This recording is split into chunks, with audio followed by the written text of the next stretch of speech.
Le 20 avril dernier, Titane a disparu. Le cheval âgé de 9 ans n'est pas là pour manger à 7 heures du matin. Rapidement, ça saute aux yeux, Titane a été enlevé. J'ai vu que la partie du haut des barbelés était tirée et sectionnée.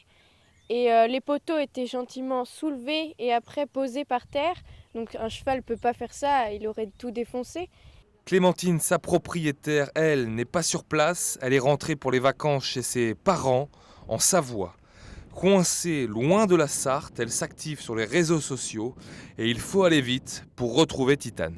J'avais très peu d'espoir parce que des chevaux volés, ça part beaucoup dans les pays de l'Est, en Roumanie et tout ça, pour faire de la reproduction, pour faire le travail des champs ou pour la viande. Rien qu'en France, c'est vite fait des faux papiers. En 24 heures, plus de 20 000 personnes vont être touchées sur Facebook. Et 36 heures après l'enlèvement, c'est la délivrance. Titane est retrouvée 20 kilomètres plus loin, en plein champ de blé.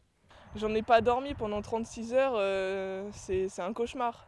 Quand elle m'a vu, elle a commencé à faire le pas espagnol. Et ensuite, elle m'a mordu l'avant-bras en me disant.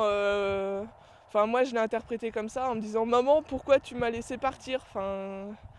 Et du coup, voilà, avec moi, elle sait qu'elle a des pommes, des carottes. Alors là, ça a été génial.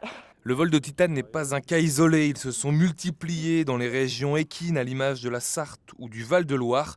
La jument, elle, a déjà la tête ailleurs dans le sable de sa carrière.